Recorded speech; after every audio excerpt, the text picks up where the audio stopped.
Selamat datang kembali. Jadi, pada kesempatan kali ini saya akan menjelaskan mengenai makanan sehat.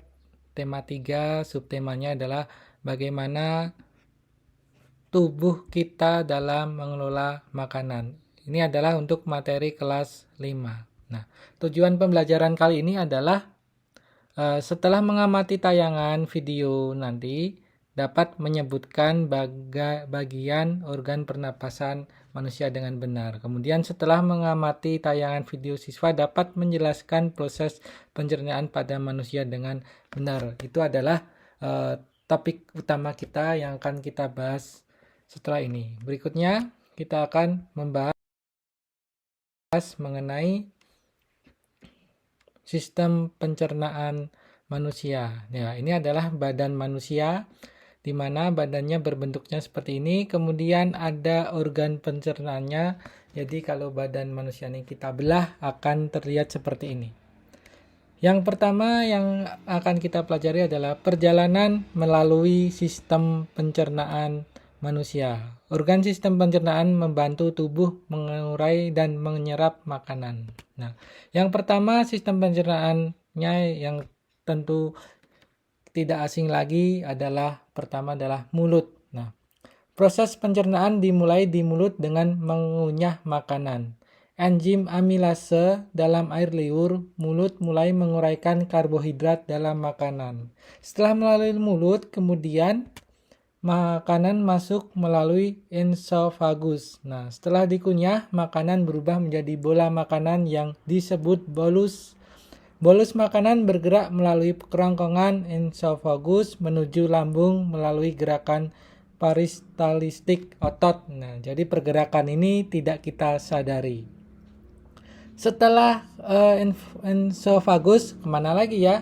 Ini makanan akan berjalan, yaitu ke lambung. Nah, yang terjadi di lambung adalah makanan dicerna lebih lanjut oleh asam lambung dan enzim pencernaan, terutama pepsin untuk mencerna protein.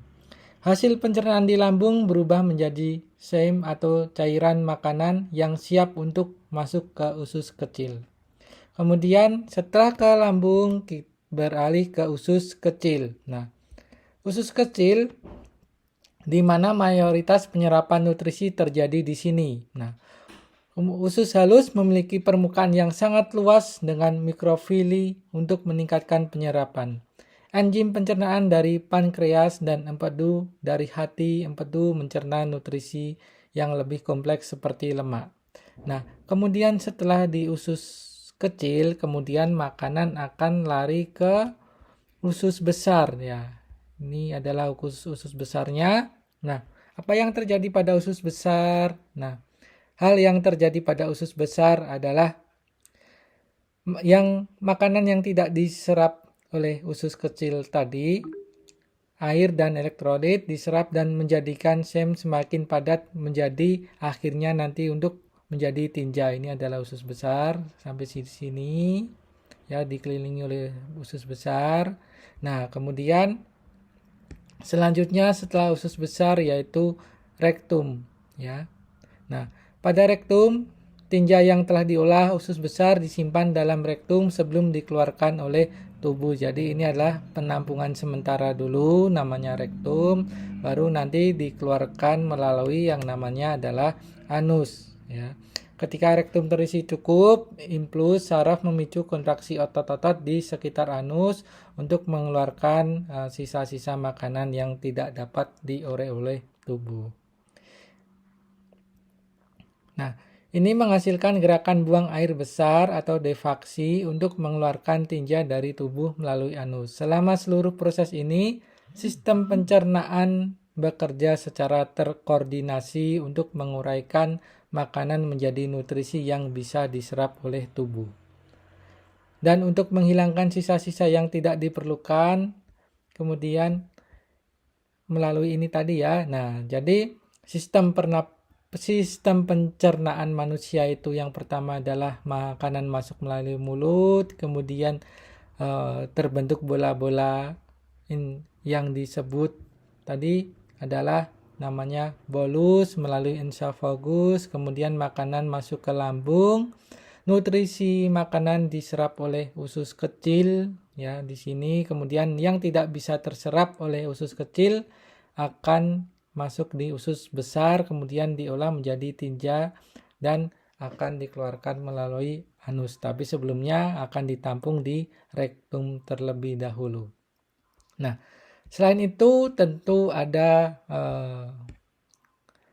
alat-alat pendukung lainnya seperti hati, kemudian kantong empedu dan pankreas. Nah, hati berfungsi untuk menghasilkan empedu yang diperlukan untuk pencernaan lemak. Empedu disimpan dalam kantong empedu sebelum dilepas ke usus kecil saat dibutuhkan. Hati juga berperan dalam detoksifikasi, yaitu membersihkan zat-zat berbahaya dari darah. Nah, kantong empedu adalah organ penyimpanan yang menyimpan empedu yang diproduksi oleh hati. Jadi kantong empedunya ada di sini ya. Yang kecil ini adalah kantong empedu. Dan yang ini adalah di sini ada hati. Kemudian yang ini ada pankreas. Nah, pankreas ini adalah memiliki dua fungsi utama, yaitu sebagai kelenjar ektrosin dan endokrin. Nah, sebagai kelenjar ektrosin, pankreas menghasilkan enzim pencernaan seperti lipase, amilase, dan tripsim. Nah, kemudian itu adalah perjalanan bagaimana makanan dari mulut dapat memberikan energi kepada kita ya. Nah, demikian itu tadi penjelasan dari saya.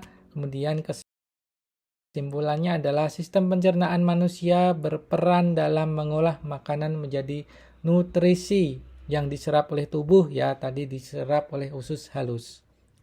Organ-organ utama seperti mulut, lambung, usus halus, dan usus besar bekerja bersama untuk mencerna makanan. Proses pencernaan makanan dimulai dari mulut dengan pengunyahan, kemudian di lambung terjadi pencernaan protein, di usus halus terjadi tempat penyerapan nutrisi.